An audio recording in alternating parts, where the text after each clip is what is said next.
She wore the dress he once called beautiful, stood in a ballroom blazing with candlelight, and waited for her husband to look at her. He never did. While the Duke of Ravensmere smiled at another woman, a real smile, the kind Arabella hadn't seen in months, she set down her champagne glass, still half full, walked through the doors, and disappeared into the October night without a single word of goodbye.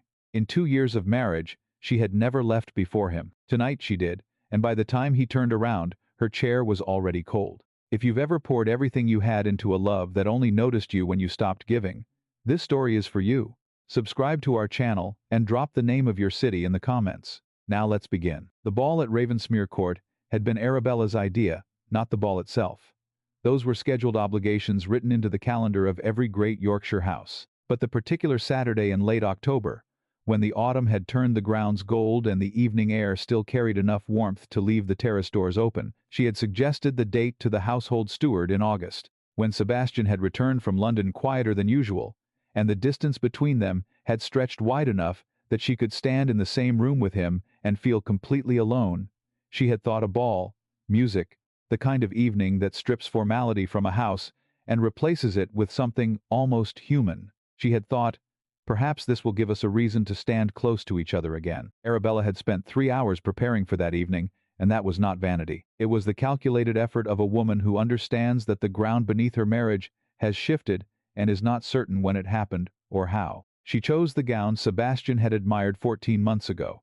Ivory silk with pale gold trim at the sleeves, simple enough to move in, elegant enough to turn heads. She sat at her dressing table while her maid Clara dressed her hair, and she told herself quietly in the privacy of her own thoughts that tonight would be different. She had been telling herself variations of that sentence for the better part of a year. Clara pinned the last curl and stepped back. "You look extraordinary, Your Grace." Arabella looked at her own reflection for one steady moment. Her hazel-gray eyes were clear, framed by the pale porcelain skin that Yorkshire winds had never quite managed to roughen. "Thank you, Clara.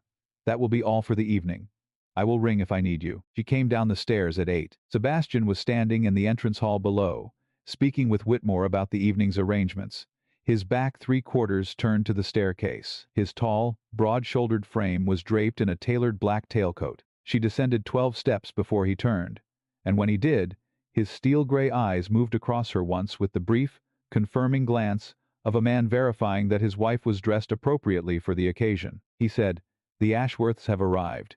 You should greet them in the blue salon." That was all. She kept her expression pleasant. She moved past him toward the drawing room, and she felt something cold settle at the base of her chest. Not yet grief, not yet, but the precursor to it. The recognition that what she had hoped for this evening had already, in the first 30 seconds, been denied. She greeted the Ashworths. She greeted the Forsytes, the Pemworths, the Hartleys, and the Bainbridges, and the half-dozen other families who arrived in carriages from neighboring estates. And she did it with the warmth and precision she had spent 2 years developing, because that was what she knew how to do, and because the alternative, standing in the entrance hall, feeling the cold thing in her chest expand, was not something she would permit in public. Sebastian stood beside her for the first 20 minutes and was exactly what a duke was supposed to be: composed, commanding, correct in every particular. He did not look at her once. The guests were shown in. The orchestra found its rhythm, the ballroom filled with candlelight and conversation, and the particular hum of a great house performing itself for company. Arabella moved through it with a smile that cost her more than anyone in the room would ever know. She took a glass of champagne from a passing footman and positioned herself near the tall arched windows where she could see the whole room without being required to be at the center of it. She watched her husband work the gathering with the practiced ease of a man entirely in his element. Sebastian was good at this. She had never disputed that. Sebastian Wickliffe, Duke of Ravensmere, was one of the most capable men she had ever encountered. The qualities that made him formidable, his intelligence, his self-possession, the authority he carried without apparent effort, were the same qualities that had made her at 26 believe she could build something real with him. She was still building. She was no longer certain he was building alongside her. Lady Cecily Ashworth appeared at her elbow, warm and perceptive as always. "You look extraordinary this evening. Is that the gown from the Hartwell dinner?" "The same one." Arabella kept her voice light. "I thought it deserved another occasion." Cecily followed her gaze across the room to where Sebastian was deep in conversation with Lord Ashworth, and her expression shifted into the careful neutrality of a woman who notices things. "He didn't say anything when you came down, did he?" "He told me the Ashworths had arrived." Arabella turned slightly from the window, which was useful information. Cecily was quiet for a moment. "Arabella, is that a waltz starting? Come, I want to hear it properly." She redirected the conversation with the smooth efficiency she had learned to apply to anything that threatened to become emotional in public, and Cecily allowed it. They moved toward the music, and Arabella let the orchestra carry her attention for the length of one full waltz. She did not look for Sebastian in the crowd. She was looking even when she told herself she was not. That was the humiliating truth of it. She was always looking. It was near 10 o'clock when Lady Evelyn Harcourt arrived. Arabella noticed her immediately. Evelyn Harcourt was precisely the kind of woman who occupied a room with intention. 31 years old, recently widowed, radiant in emerald satin. She moved through a gathering, as though the air in it belonged to her. She was not Arabella's enemy. Evelyn had come to dinner twice, had attended the charity event Arabella organized in September, and had been correct on every occasion. The problem was not what Evelyn did. The problem was what she made Sebastian do. He crossed the room to her within 10 minutes of her arrival. Arabella watched him disengage from Lord Ashworth with the smooth ease that meant the disengagement was chosen rather than required. And she watched him greet Evelyn, and the warmth of it was unmistakable. He smiled. Not the public smile he wore at events like this one.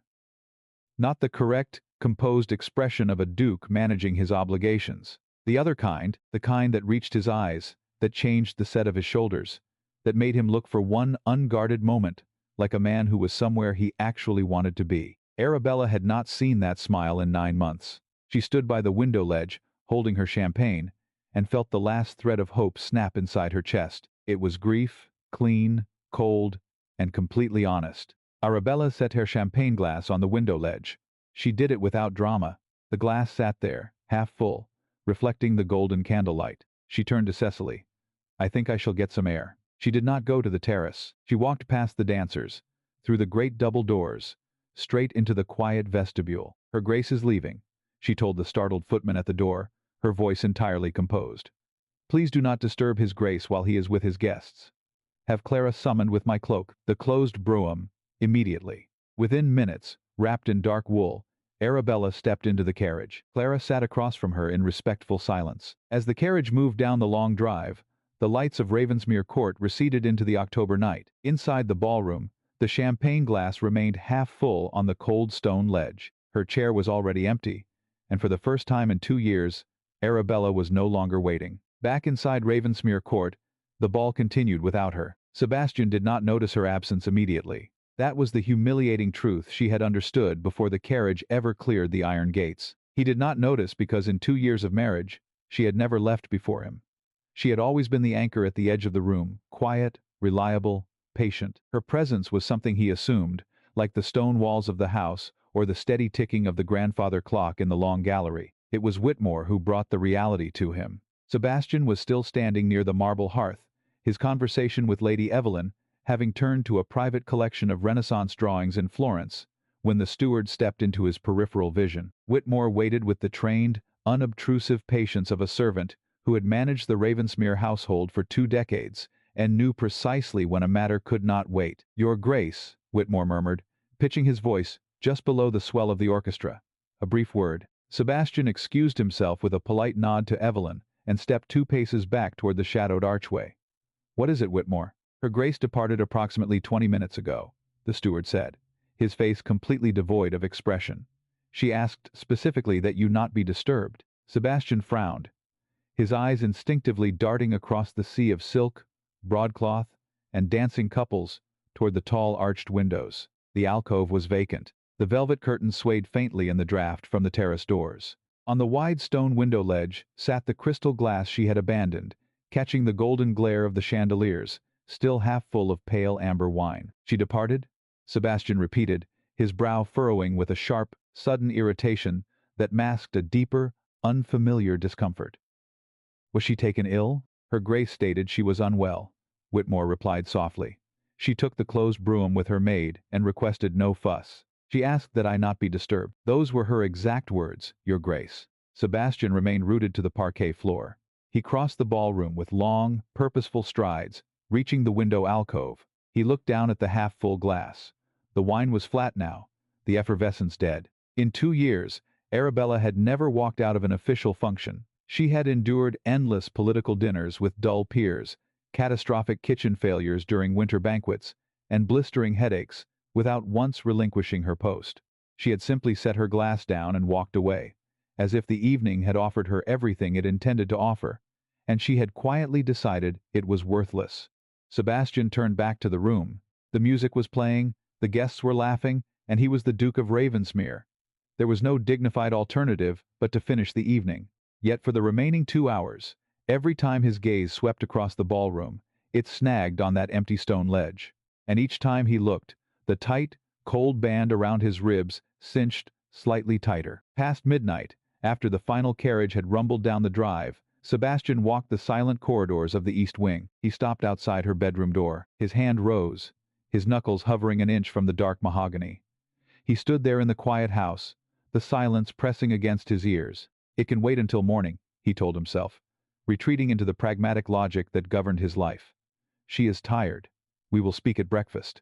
Morning came with the cold gray light of late October. Sebastian worked for 2 hours in his study as he always did, answering urgent dispatches from his London solicitors. At 8 o'clock precisely, he walked down to the breakfast parlor. The long mahogany table, designed to seat 12, was laid for one. A single porcelain cup, a single plate, a small pot of black tea, and a folded copy of The Times sat in isolated symmetry at the head of the table.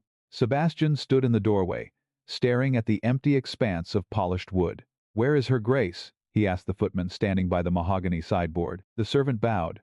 "Her Grace took tea in her private sitting room an hour ago, Your Grace. She sent her regards and conveyed that she will be available in your study at 11 o'clock to review the winter ledgers. Should that be convenient?" Available at 11 if convenient. It was not the tone of a petulant wife nursing a grievance. It was the calculated language of an executive managing an appointment. Sebastian sat down. He buttered his toast, he drank his tea, and he read the morning market reports. But the silence of the great house did not feel orderly. It felt hollowed out.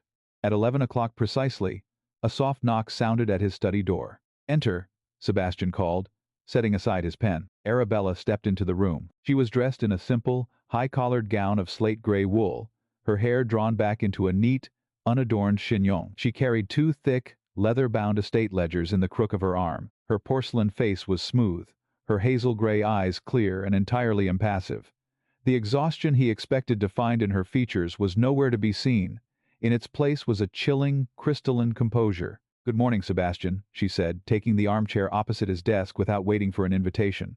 She placed the ledgers on the blotter between them. "The quarterly accounting for the home farm is complete. The winter firewood allocations for the northern tenants have been verified, and the kitchen expenditures from the ball have been audited." Sebastian did not look at the ledgers. He looked at her hands, which were steady, resting lightly on the dark leather. "You left the ball before midnight," he said directly. "I was unwell," she answered without missing a beat. "Are you recovered?"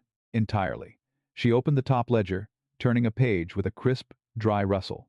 "The supplier contracts for flour and oats require your signature by the end of the week. I was able to negotiate a 4% reduction on bulk transport with the canal company." Sebastian leaned forward, his steel-gray eyes searching her face for the familiar warmth, the subtle bid for his approval, the quiet question she usually hid behind household matters. There was nothing.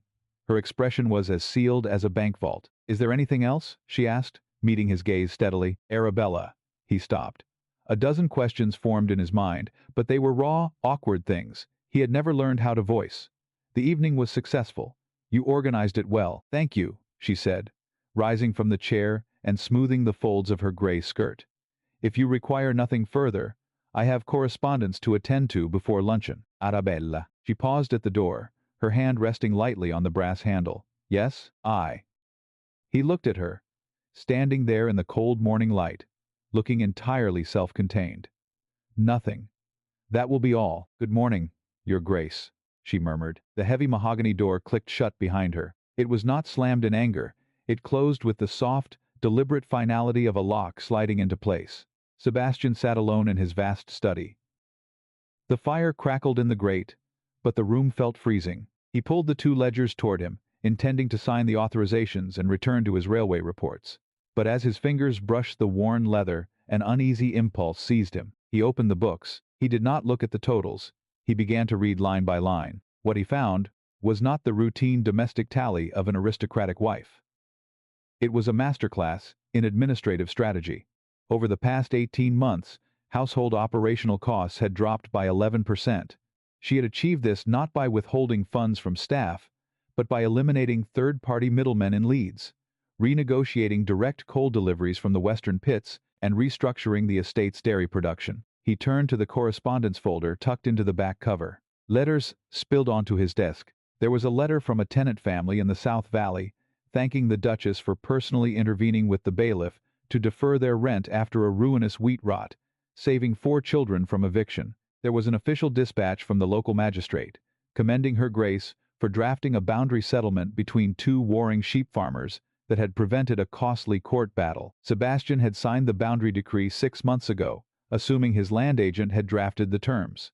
His agent had not touched it. The neat, compressed handwriting on the original survey map belonged entirely to his wife. He turned another page, and his breath caught in his throat. It was a formal parchment bearing the golden crest of the Yorkshire Agricultural Association, dated 6 weeks prior, addressed directly to Times Her Grace, the Duchess of Ravensmere. It read, "The board expresses its profound gratitude for your Grace's rigorous analysis regarding upland drainage systems. Several members intend to implement your engineering models across their own estates this coming spring." Sebastian stared at the parchment. He remembered her asking him 3 brief, technical questions about soil saturation and subsurface tiling over breakfast nearly a year ago. He had answered her dismissively while scanning his morning mail, treating her curiosity as a polite domestic distraction. She had taken those fragments, taught herself the engineering, conducted the research, and delivered a presentation that had stunned the county's agricultural elite. And she had never told him. Sebastian pushed back from his desk, the silence of the library ringing in his ears like a physical blow. He looked out the tall window at the vast, sprawling acres of Ravensmere Court. For 2 years, he had believed he was managing an empire alone, with a quiet, decorative wife by his side. The truth was laid out before him in black ink and verified figures. The empire had been running on her brilliance, and he had been too blind to even notice she was there. The November wind cut across the Yorkshire moors with the sharp edge of an approaching winter. Sebastian did not take his carriage. He pulled on his heavy wool riding coat and walked down the gravel path toward the village, his boots sinking into the damp earth. His mind was loud with the clean, undeniable facts written in his wife's hand. He found her a half-mile from the estate gates, walking briskly along the tree-lined lane. She carried an empty wicker basket over her forearm, her dark woolen cloak pulled close against the gale. She walked with the unhurried, rhythmic certainty of a woman who had measured every mile of this land on foot. When she heard his heavy footsteps crunching on the wet gravel behind her, Arabella paused and turned. Her expression was neutral, polite, and completely unreadable. "Sebastian," she said, acknowledging him without surprise. "You were in the village," he said, falling into step beside her. "Mrs. Fenwick's husband has worsened," Arabella answered, keeping her eyes forward on the lane. "I brought broth and clean linen from the kitchen. I have instructed Mrs. Hartley to send coal to their cottage every Tuesday until the winter breaks." Sebastian looked at her profile, the pale porcelain skin, the steady jaw, the clear gaze that took in the fields and the sky without flinching. "You did not consult me about the Fenwicks," he said. Not harshly, but searching for the boundary she had drawn. "You were occupied with the railway board all yesterday afternoon," she replied evenly. "I did not wish to burden you." The phrase hung between them like a blade suspended in the cold air. "I did not wish to burden you." It was his own phrase. He had used those exact words 8 months ago, when he dismissed her inquiry about the new tenant leases. He had thought he was sparing her the tedious complexities of estate administration. She had received it as an eviction from his intellectual life. "Arabella, stop." He reached out. He did not grab her, but his hand closed gently around the crook of her arm, just enough to bring her to a halt beneath the bare branches of an ancient oak. She stopped. She did not pull away, but the stillness in her posture was colder than anger. "I went through the correspondence files this morning," Sebastian said, his voice dropping an octave, rough with a realization he still could not fully articulate. "I saw the accounting ledgers. I saw the magistrate's report on the boundary dispute, and I found the letter from Lord Pembury." A brief, microscopic flicker passed behind her eyes, then vanished behind her mask of absolute composure. "Lord Pembury's letter was addressed to me privately. It was misfiled. You gave a formal presentation to the Yorkshire Agricultural Association, he pressed, taking a half-step closer. Pembury wrote that 6 major landholders are implementing your drainage modeling in the spring. You solved an engineering bottleneck that has plagued this valley for 30 years. Why did you never tell me? Arabella looked at him, really looked at him. Her hazel gray eyes held no tears, no accusation, only a devastating, tranquil clarity. Because you were busy? Sebastian? Arabella, you are always busy, she continued, her voice quiet and melodic, cutting deeper than any scream. The London board requires your attention. The political committees require your attention. The solicitors require your attention. You made it very clear in the first year of our marriage what you required from a wife: an agreeable hostess, an orderly household, and a presence that creates no friction. I never asked you to conceal your intelligence, he said, his voice tightening with defensive shock. You did not have to ask, she replied simply. You rewarded silence with convenience, and you took competence for granted. When I asked you about drainage systems over breakfast a year ago, you answered in 3 sentences and went back to your mail without looking up. I did not need your permission to study the land, so I studied it. But I learned long ago not to present an offering to someone who does not have his hands open to receive it. Sebastian felt his throat constrict. The wind whipped between them, carrying the smell of wet soil and rotting leaves. I want to fix this, he said, the words coming out plain and unadorned. Tell me what you need. Arabella adjusted the wicker basket on her arm. I told you in your study. I have stopped asking quietly. That means you must learn to see, Sebastian, not because a crisis forces your hand, and not because I point at the ledger, but because you decide on your own that I am a human being worthy of your attention. She walked past him. Her footsteps were steady, unhurried, moving up the hill toward the great stone manor. Sebastian stood alone on the lane, watching her silhouette shrink against the gray horizon. For the first time in his life, his title, his wealth, and his intellect provided no leverage. The failure was entirely, unalterably his. The following morning, Sebastian drove his phaeton to Halford House without announcing his arrival. Lady Cecily Ashworth was in her morning room, surrounded by correspondence for her county charities. When the butler showed the Duke of Ravensmere into her parlor, she did not rise. She laid down her pen and looked at him with the sharp, merciless intelligence of a woman who had known Arabella since the day she arrived in Yorkshire. Your Grace, Cecily said, her tone polite but entirely devoid of deference. This is unexpected. Sebastian sat in the straight-back chair opposite her writing desk. I need you to be honest with me, Lady Cecily. How long has my wife been unhappy? Cecily looked at him for a long, heavy moment.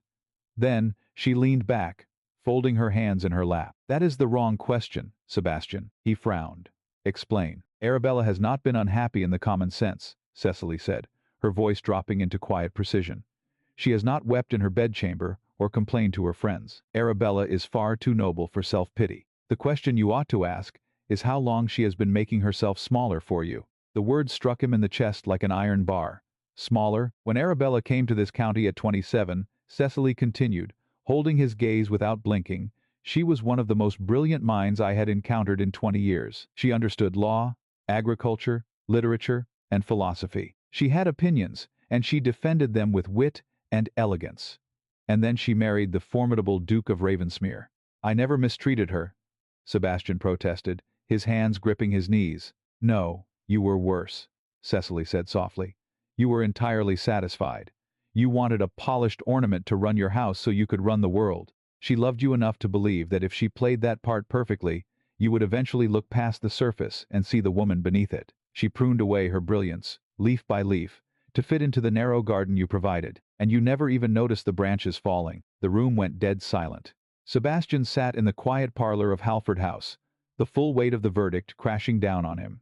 He had married an extraordinary woman and spent 2 years treating her like an efficient servant in an ivory gown. He stood up, bowed stiffly to Cecily, and walked out without another word. When he returned to Ravensmere Court, the house felt entirely different. The grand ceilings, the gilded cornices, the family portraits, all of it felt hollow. He found Arabella in the long gallery, giving instructions to a young housemaid regarding the repair of the antique tapestries. She spoke with gentle authority, clear and kind. When the maid curtsied and left, Arabella turned and saw him standing by the marble bust of his grandfather. Her defensive mask rose instantly smooth, polite, and completely guarded. Sebastian crossed the long gallery. He stopped 2 feet in front of her, close enough to see the pale gold flecks in her hazel eyes. "I went to see Lady Cecily," he said plainly. Arabella did not flinch, but her fingers tightened slightly against the fabric of her skirt. "Did you? She told me that you made yourself small so I could be comfortable." His voice broke slightly on the words, rough with an unvarnished shame. "She told me you hid your brilliance because you thought that was the only way I would respect you." Arabella was very still. The autumn light slanted through the tall, mullioned windows, illuminating the fine, high cheekbones of her face. "Is it true?" he whispered. Arabella looked at him. For the first time, a flicker of raw, unedited vulnerability broke through her marble composure. "I wanted to be worthy of you, Sebastian," she said, her voice barely above a breath, yet resonant in the cavernous hall. "I did not understand that by hiding what I was teaching you never to see me at all." He reached out and took her hand. It was cool in his grip. She did not pull away, but she did not squeeze back. "You were always worthy," Sebastian said, his eyes burning into hers with absolute, desperate sincerity. "I was simply too blind to see what was standing in my own house." Before she could answer, a footman entered the gallery carrying a silver salver. On it lay a wax-sealed letter from London. Arabella stepped back, retrieving her hand. She broke the seal, read the short message, and looked up at him. "My father's solicitors have called an urgent review of the Vance Trust in London," she said, her formal tone returning like armor. "I must travel to the city within the week." Sebastian did not hesitate. "The railway board meets on Friday. I will come with you. We will take the private carriage." Arabella studied his face for 3 agonizing seconds, measuring the truth behind his words. "Very well," she said softly. "We leave on Thursday." The private coach of the Duke of Ravensmere traveled south across the Midland counties in a steady, unbroken rhythm. For 2 years, Sebastian had made this journey alone, or flanked by secretaries, buried under legal briefs and parliamentary committee notes. This time, the dispatch boxes sat unopened on the leather bench beside him. Across the narrow carriage, Arabella looked out at the rain-washed hedgerows, a leather-bound portfolio resting in her lap. They did not speak of household budgets or social calendars. For the first time, Sebastian asked about the Vance Trust, and Arabella answered not with the sterile summaries she usually gave, but with the living history behind it. She told him how her father had sat her down in his library when she was 17, placing the estate surveys and tenant ledgers before her, teaching her that land was not merely an aristocratic privilege, but an engineering responsibility. "He used to say that intelligence does not divide itself by gender," Arabella said, her voice soft against the rattle of the coach wheels. "Only by application. He taught me to audit the books myself because he knew that aristocratic men rarely expect a woman to understand the arithmetic of her own inheritance." Sebastian absorbed the quiet blow without flinching. "What did you say when he warned you?" "I told him you were different," she replied simply, meeting his gaze. "I believed it then. Were you mistaken?" Arabella considered the question with characteristic precision. "I think you are different now from who you were 3 weeks ago. Whether that difference is permanent or merely a temporary panic born of discomfort remains to be seen." They arrived at the Mayfair townhouse by dusk. The following morning brought an unexpected crisis. Sebastian had just returned from the preliminary railway conference when an urgent dispatch arrived from Lord Harrington, one of the primary financiers backing the Northern Line expansion. Harrington announced he was withdrawing his capital immediately, citing fatal inconsistencies in the land acquisition models. The full board was reconvening in 90 minutes to vote on canceling the line entirely. Sebastian stormed into the upstairs drawing room, his coat damp with London fog, spreading the voluminous survey maps and cost projections across the table where Arabella was writing. "Harrington has found an error in the western spur," Sebastian said, his hands flat on the mahogany, breath ragged. "If the board scraps the northern route today, Ravensmere loses £40,000 in preliminary investments, and the northern coalfields remain cut off from the ports." Arabella looked at the panicked energy rolling off him. Without a word, she pulled the financial summaries toward her. She did not ask questions. Her hazel-gray eyes scanned the dense columns of figures, her silver-capped pen tapping a slow, methodical beat against the blotter. 4 minutes passed in absolute silence, broken only by the ticking of the carriage clock on the mantelpiece. "The model is flawed," Arabella said, looking up with complete calm. Sebastian leaned closer. "Where?" "The surveyors used the 1,879 land assessments for the parcels running through the Aire Valley," she stated, her finger tracing a boundary line on the map. "Those parcels were legally reassessed in 1882 following the municipal drainage reforms. The western spur adds 22% to the initial construction cost, but captures only 11% in freight capacity. Whoever drafted this projection underestimated the purchase price of the valley rights by nearly £35,000. Sebastian stared at her. How could you possibly know the 1,882 reassessment figures?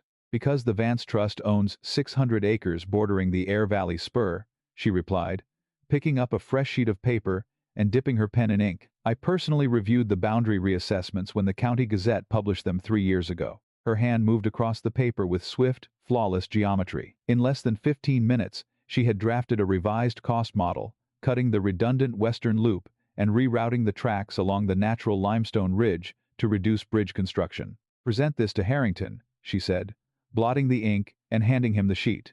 The revised route will lower the total capital outlay by 18% and bypass the disputed tenant parcels entirely. Sebastian looked down at the clean, brilliant strokes of her handwriting, then up at her porcelain face. In Yorkshire, when I asked why you never told me about your work, he said, his voice rough with emotion, you said it was not worth mentioning. Arabella, this is extraordinary. You have saved my entire enterprise in a quarter of an hour. Go to your board, Sebastian, she murmured, though her eyes softened at the edges. They are waiting. At the boardroom on Whitehall, the atmosphere was suffocating. Lord Harrington sat with his arms crossed, surrounded by anxious directors ready to abandon the project. Sebastian took the floor. He did not bluster, and he did not posture.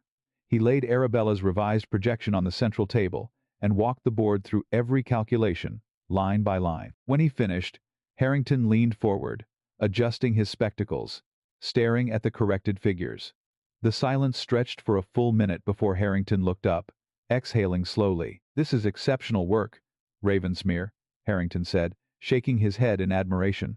The limestone rerouting is pure genius. Who drafted this revised analysis? Sebastian stood tall, his hands resting lightly on the polished table. For a second, the old aristocratic instinct tempted him to claim the victory for his office. Then he remembered the half-full champagne glass on the window ledge at Ravensmere Court. It was not drafted by my office, gentlemen, Sebastian said clearly, his voice carrying to every corner of the silent boardroom.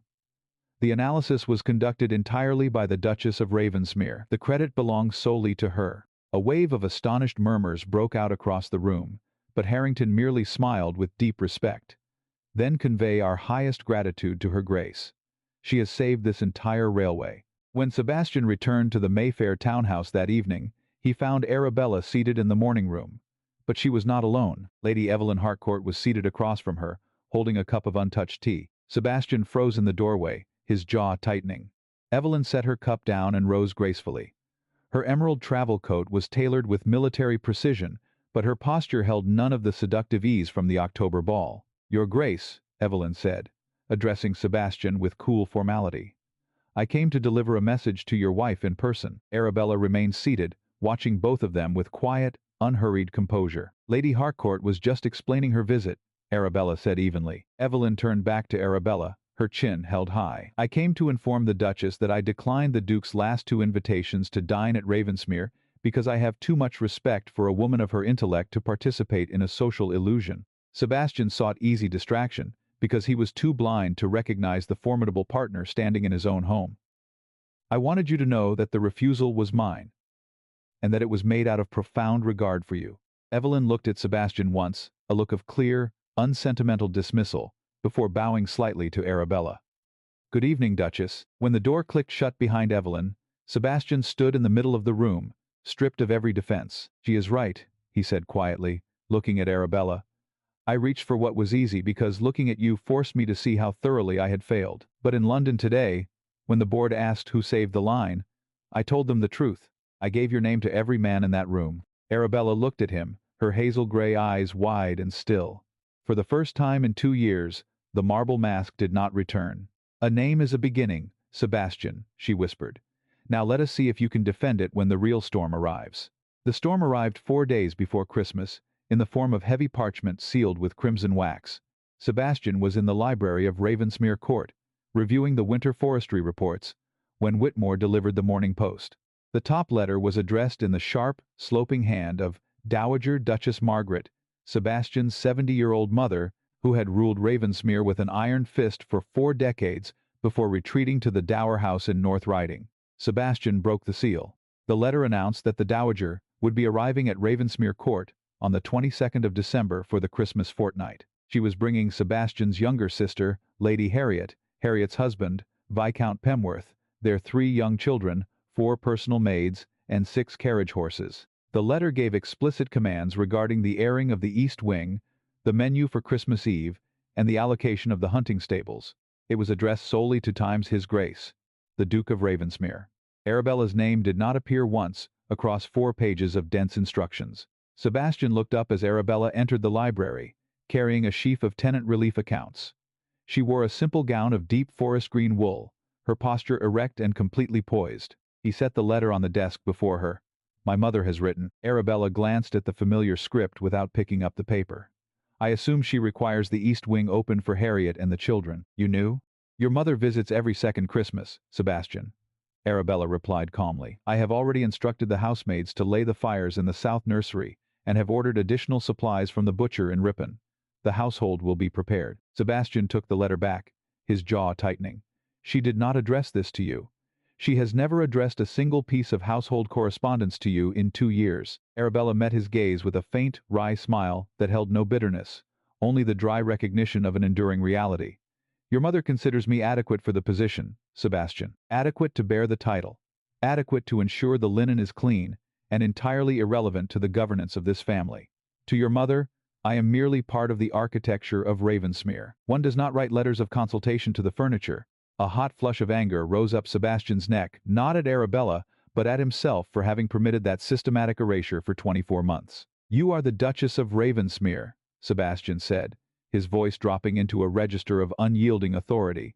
"You are not the architecture. I will write to her immediately and state that all correspondence regarding this estate must be directed to you." Arabella studied his face, her hazel gray eyes measuring the depth of his resolve.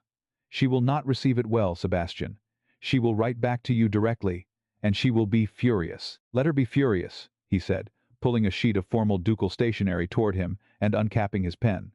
"It is long past time she understood whose house this is." He wrote the letter that morning.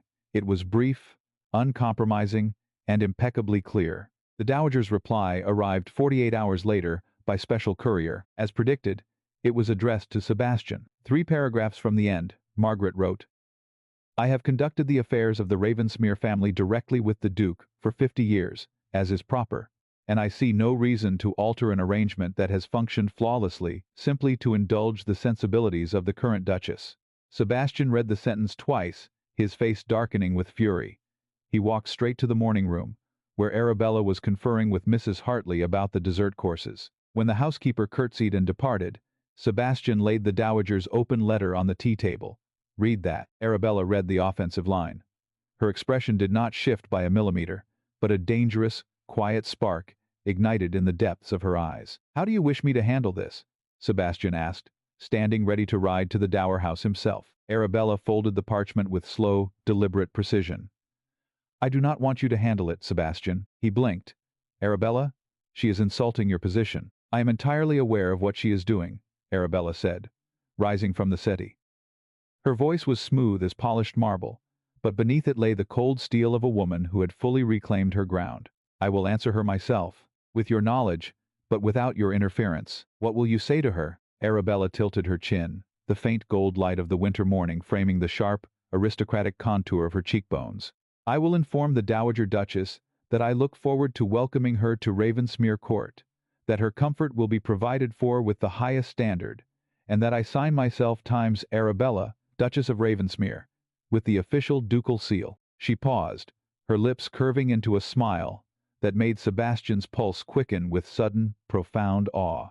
"And when she arrives," Arabella added softly, "if she attempts to govern this household over my head, she will discover that the furniture has developed very sharp opinions." She wrote the reply that afternoon. She showed it to Sebastian before sealing it, not for his approval, but as an act of formal transparency. It was a masterpiece of aristocratic diplomacy, unfailingly gracious, perfectly hospitable, and chillingly unmovable. On the afternoon of December 22nd, the heavy traveling carriages of the Dowager Duchess rolled up the sweeping gravel drive of Ravensmere Court. 4 footmen rushed to lower the carriage steps as Margaret, Dowager Duchess of Ravensmere, swept into the grand entrance hall like a dark gale. She wore heavy black brocade, trimmed with sable, her silver hair crowned with a rigid bonnet, her cane striking the marble floor with deliberate authority.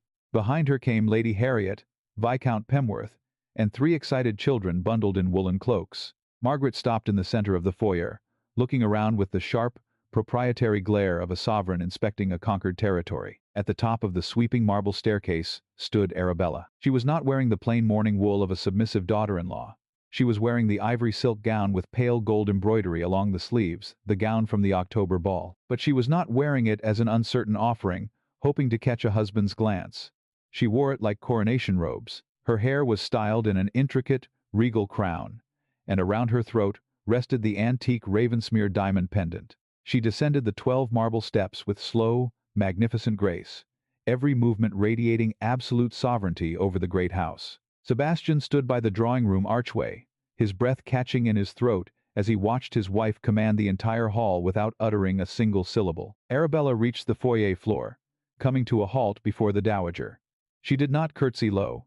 She inclined her head with the measured, sovereign dignity of an equal monarch receiving a foreign dignitary. "Welcome back to Ravensmere Court, Your Grace," Arabella said, her voice warm, clear, and perfectly projected. "We are delighted to receive you for the holidays." Margaret stared at her. For 3 long seconds, the older woman's sharp blue eyes flickered with shock as she took in the ivory silk, the diamonds, and the unyielding stillness in Arabella's gaze. There was no hesitation to exploit, no insecurity to dismiss. "Arabella," the Dowager said finally, her voice tight, forced into civility, "you are looking remarkably well." "Thank you," Arabella replied smoothly, turning immediately to embrace Lady Harriet.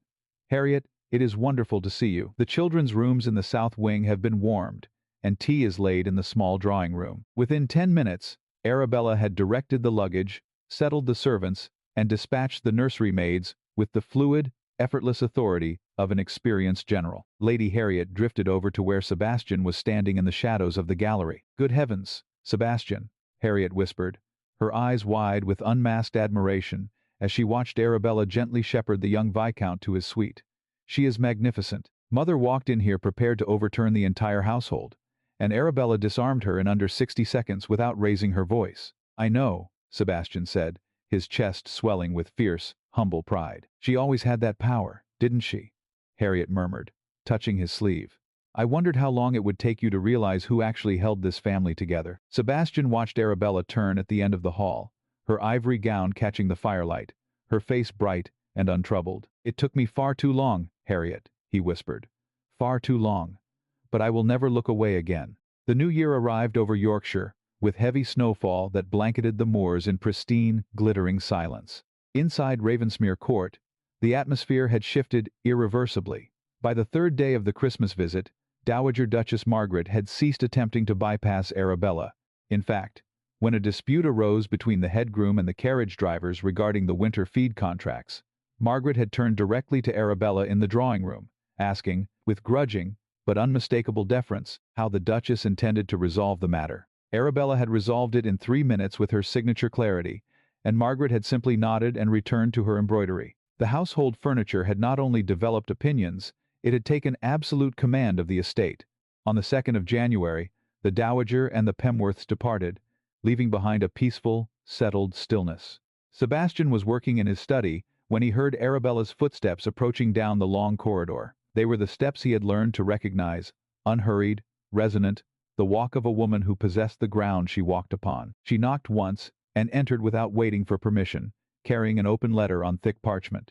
She took the armchair opposite his desk, settling the dark wool folds of her gown with calm grace. "I have received formal correspondence from Lord Pembury," she said, meeting his eyes across the polished mahogany. Sebastian set down his pen immediately, giving her his complete, undivided attention. "What does Pembury say?" "The board of the Yorkshire Agricultural Association has officially ratified the spring drainage trials," Arabella answered, her voice carrying a quiet, unmistakable tremor of hard-earned victory. "Lord Pembury has formally invited me to chair the implementation committee. The position entails direct oversight of 6 regional properties, quarterly reviews in York, and full attribution in the county records under my own name." Sebastian looked at her, his steel-gray eyes softening into an expression of profound, unreserved pride. "And have you accepted?" he asked gently. I accepted yesterday afternoon, Arabella replied, holding his gaze with unflinching certainty. I wanted to inform you before the public announcement is printed in the County Gazette. Sebastian leaned forward across the desk, resting his hands on the blotter. Your name belongs in those records, Arabella. It should have been there from the very beginning. If you require additional secretarial staff or private transport for your quarterly journeys to York, the estate will provide it without question. Arabella paused. For a fleeting second, the surprised vulnerability of a woman who had spent years expecting nothing flickered across her face, before dissolving into a warm, genuine smile. I can manage the administration myself, Sebastian, she murmured. I always have. I know, he said softly.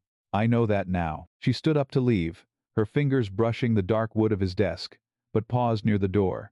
She turned back, the winter light catching the pale gold highlights in her dark hair. Sebastian, she said, her voice dropping into the quiet intimacy of two people who had stripped away every lie between them. I have been thinking about what you told me in London. You said you were trying to be the man I deserved to marry. Sebastian stood up from his chair, remaining behind his desk out of respect for her boundaries. I meant every word. I do not require perfection from you, Arabella said, her hazel gray eyes clear, deep, and steady. I never did. When I married you at 27, I did not love you because you were the formidable Duke of Ravensmere. I loved you because I believed that beneath the title and the duty, there was a man capable of genuine sight. I was not wrong about the man. I was only wrong about how long it would take you to show him to me. Sebastian swallowed hard, the band of old aristocratic pride entirely broken within his chest. How much longer must I wait for you to forgive me? I am not making you wait, Sebastian, she said, her voice rich with an earned, unshakable peace. That is the fundamental difference. I am no longer standing at the edge of the ballroom hoping you will look across the floor. I am standing in the center of my own life, in the full measure of my own worth. You are entirely welcome in it. You have been working your way toward that welcome for 2 months, and you are nearly there. She held his gaze with sovereign authority. But the door to my life is one I open from the inside. You cannot force it open with a title or a sudden apology. You must be someone I choose to let in. Sebastian looked at his wife, this brilliant, unyielding woman who had placed her half-full champagne glass on a cold stone ledge and walked away rather than accept a life of invisible servitude. I understand, Sebastian said, his voice thick with unvarnished humility. I will never ask you to diminish yourself again, and I will spend whatever time is necessary to earn the right to stand beside you. Arabella looked at him for a long, quiet moment. Then, with a subtle, radiant tilt of her chin, she pushed the heavy oak door open until it rested against the wall. Come and have tea in the morning room, Sebastian, she said, her voice softening into unmistakable warmth. I want to review the drainage schematics for the northern farms with you. He came around the desk immediately, stepping out into the sunlit corridor beside her. They walked down the long gallery together, past the portraits of 7 generations of Ravensmere dukes looking down from their gilded frames. But for the first time in 2 years, they did not walk in parallel silence, performing the hollow choreography of high society duty. When they reached the tall arched window at the end of the gallery, where the winter sun poured across the marble flags, Sebastian stopped. Arabella paused beside him, turning to look up into his face. Gently, deliberately, Sebastian reached out and took both of her hands in his.